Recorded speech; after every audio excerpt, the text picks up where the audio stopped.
কান্দে রে কি দেখিলাম রে নিশি জাগিয়া সোনার সংসার যাবে বুঝি বরবাদ রে হইয়া আব্দুল কান্দে রে কি দেখিলাম রে নিশি জাগিয়া সোনার সংসার যাবে বুঝি বরবাদ হইয়া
দেখিলাম রে নিশি জাগিয়া সোনার সংসার যাবে আমার বরবাদ হইয়া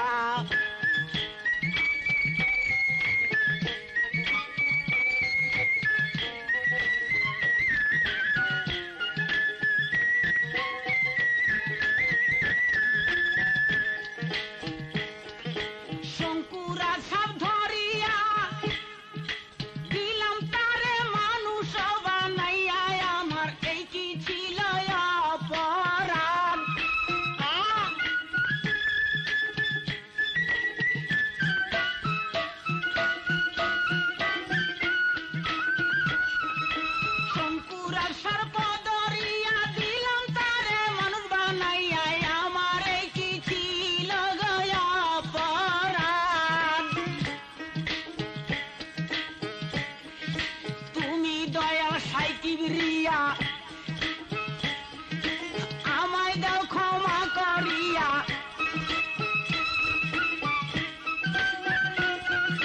তুমি দয়া সাইকিবরিয়া আমায় দাও ক্ষমা করিয়া সাপের বিদ্যা দিব আমি সারিয়া আব্দুল কান্দে রে কি দেখিলাম রে নিশি জাগিয়া সোনার সংসার যাবে বুঝি বরবাদ হইয়া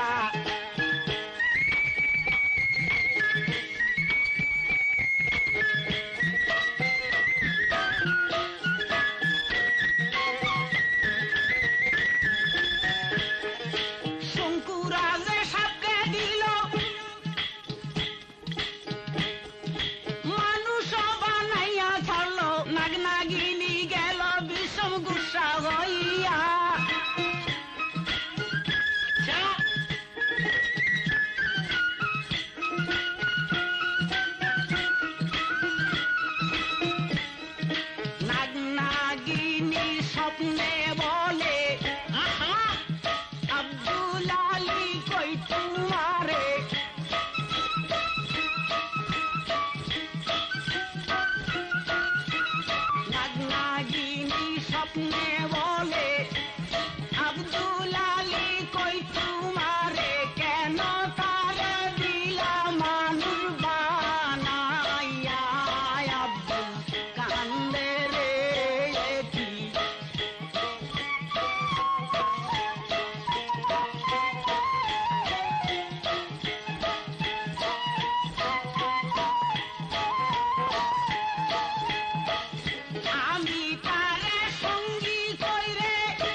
যাবে আমার বরবাদ হইয়া।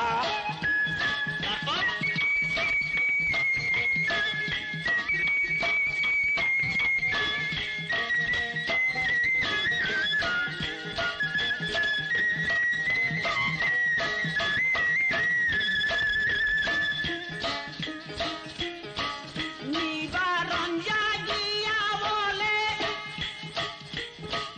প্রাণের স্বামী কই আপনারে, কি স্বপন দেখিয়া উঠলেন কান্দিয়া।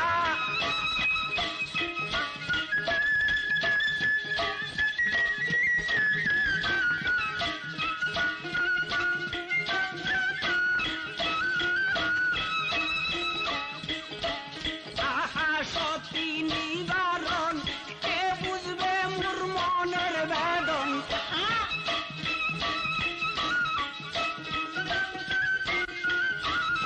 আহা সতী নিবারণ, কে বুঝবে মনের বেদন। সোনার সংসার যাবে আমার ভাঙ্গিয়া। আব্দুল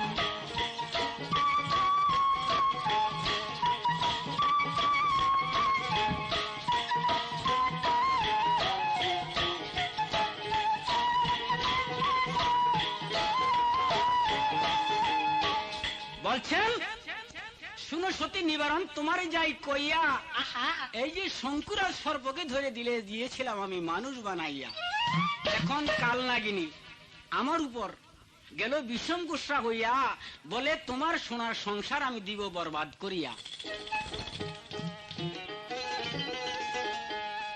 আমার সোনার চাঁদ দুই পুত্র আছে আমার ধারে, কাল নাগিনী বলে এই দুই পুত্রকে নিবে আমার সর্প বানাইয়ে।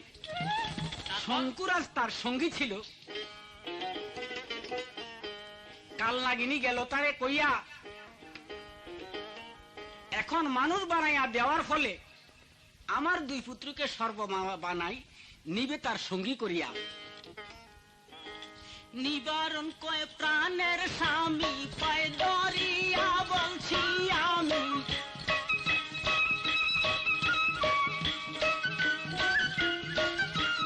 নিবারণ কয় প্রাণের স্বামী পায় দরিয়া বলছি আমি। দুই পুত্র মুরানে নাপনে ফিরাইয়া। আব্দুল খানে রে কি দে ছিলাম রে নিশি জাগিয়া। দুই পুত্র মোর নিবে বুঝি সর্প বানাইয়া।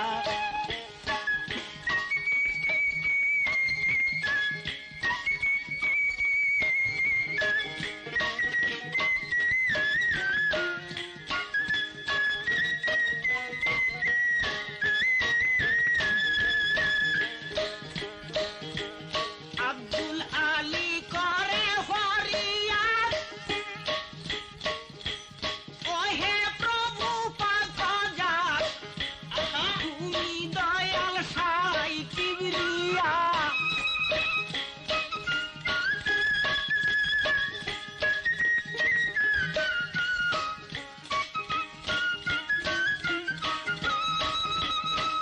বিনা দোষে পুত্র দুইজন, কাইরা কেন নিবে নিরঞ্জন।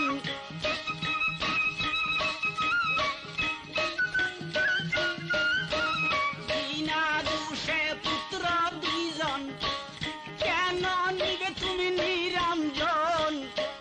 দুই পুত্র আমার তুলে দেও না ফিরাইয়া।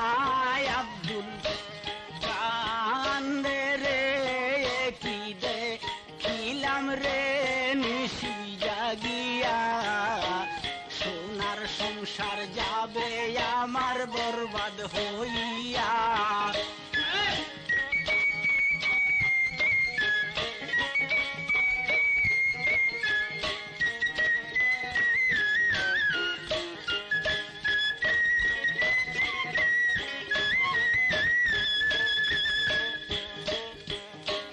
নিবারণ করেন কান্দানা,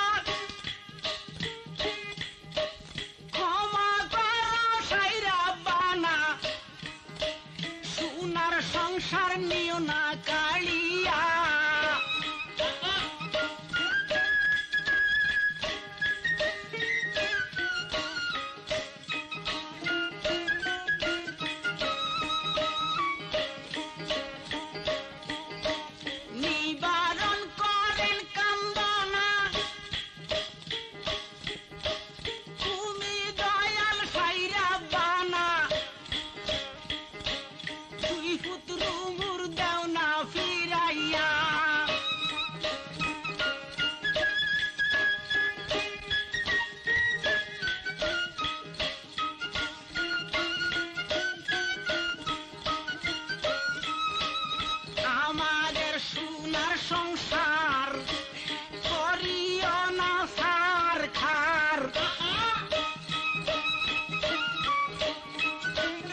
সংসার করিও না সার খার ফরিয়াদ করি তুমি দয়াল সাই কিবরিয়া আব্দুল কান্দে রে কি দেখিলাম রে নিশি জাগিয়া সোনার সংসার যায় বুঝি বরবাদ হইয়া।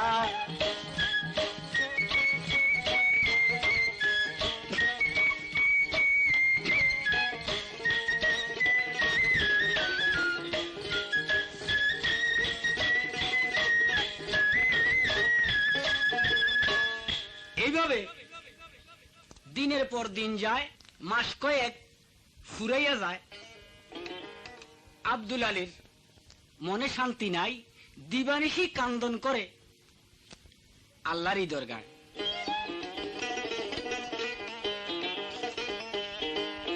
দুই পুত্রের শোকে শোকে আব্দুল আলীকে রোগে ধরে।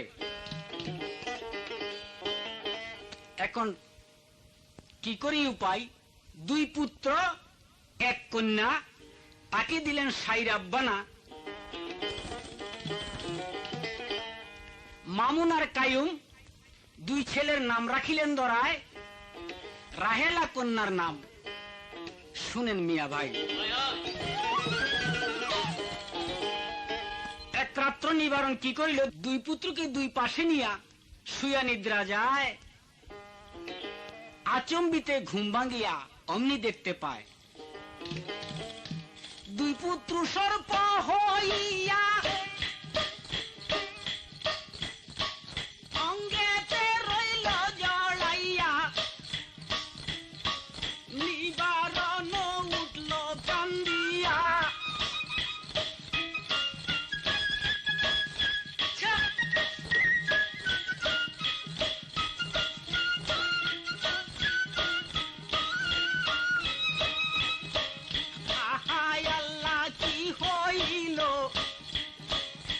এখন আমি কি করিব?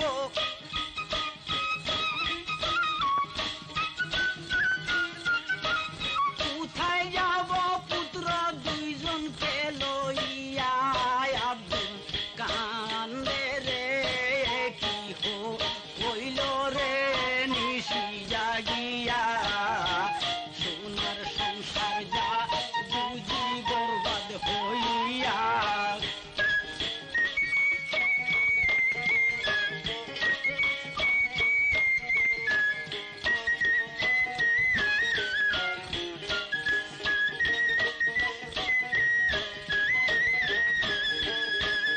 এখন পুত্র দুইজন গেল তার সর্প হইয়া, দোনো বাহুর মধ্যে মাজননী রাখলেন জড়াইয়া। মাকে ছাইরা সর্প দুইটা কোন দিকে নাই যায়, নিবারণে আসল দিয়া ঢাইকা ঢাইকা কিছুদিন কাটায়। দুই পুত্রের অবস্থা দেখে আব্দুল আলী গাড়লি কোন কর্ম করলেন ভাই? তার সাপের মন্ত্র, আদ্যবিদ্যা কিছু কিছু কন্যা রাহেলাকে দিয়াছেন শিখাই। রাহেলাকে ডাইকা নিয়া বুঝাই নিরালায়, শুনো মাগো রাহেলা, আমি তোমাকে জানাই, কাল নাগিনীর প্রতিশোধ নিবা তুমি এই দুনিয়ায় থাকিয়া, এই জন্য তোমাকে দিলাম আমি সাপের বিদ্যা শিখাইয়া। আমার দুই পুত্রকে যেইভাবে পারো নিবা উদ্ধার করে। রাহেলায় ওয়াদা করলো আপন পিতার সাথে, কেইদো না গো পিতা, বলি যে তোমারে, কেইদো না গো পিতা, বলি যে তোমারে, দুই ভাইয়ের দাদা লইব গো আমি সর্পরাজ হইতে গয়া, আমার কি হইল?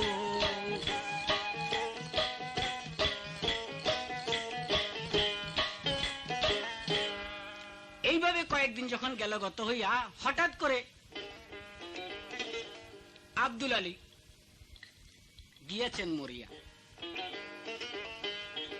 আব্দুল আলীকে দাফন করে কন্যা রাহেলায় কোন কর্ম করিল এ সাপের খেলা দেখাইয়া মায়ের খাওয়া দাওয়ার ব্যবস্থা করতে লাগলো। দুই ভাই যে রাহেলার গেল সর্প হইয়া এই দুই সর্পকে নিয়া হাট বাজারে যায় খেলা দেখাইয়া।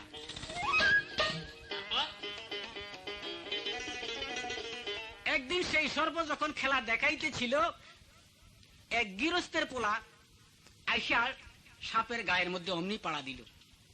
যখন সাপের গায়ের মধ্যে পাও দিল লাগাই, উলটিয়া সাপে তাকে দিয়েছে কামড়ায়। হঠাৎ ছেলে গেল অজ্ঞান হইয়া। এখন গৃহস্থ বেটা আসিয়া গেল বিষম গোসা হইয়া,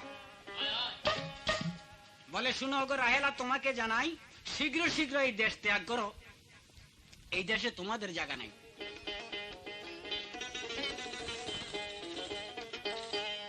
হাতে দড়ি পায়ে পড়ি কেউ না ক্ষমা করে, হাতে দড়ি পায়ে পড়ি কেউ না ক্ষমা করে,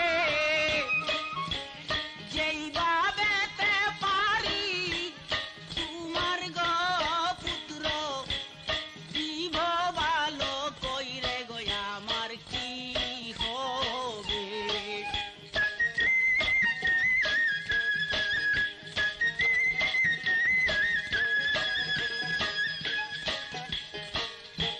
রাহেলা যেই ছেলেকে সাপে কামড় দিল তার বিষ দিয়েছিল মাই। এখন গৃহস্থ বেটারা পাড়া প্রতিবেশী সবাই মিলে যুক্তি করে সেই গ্রাম থেকে রাহেলা এবং তার মাতা নিবারণকে সেই গ্রাম থেকে দিয়েছে তাড়াই। নিরুপায় হইয়া তারা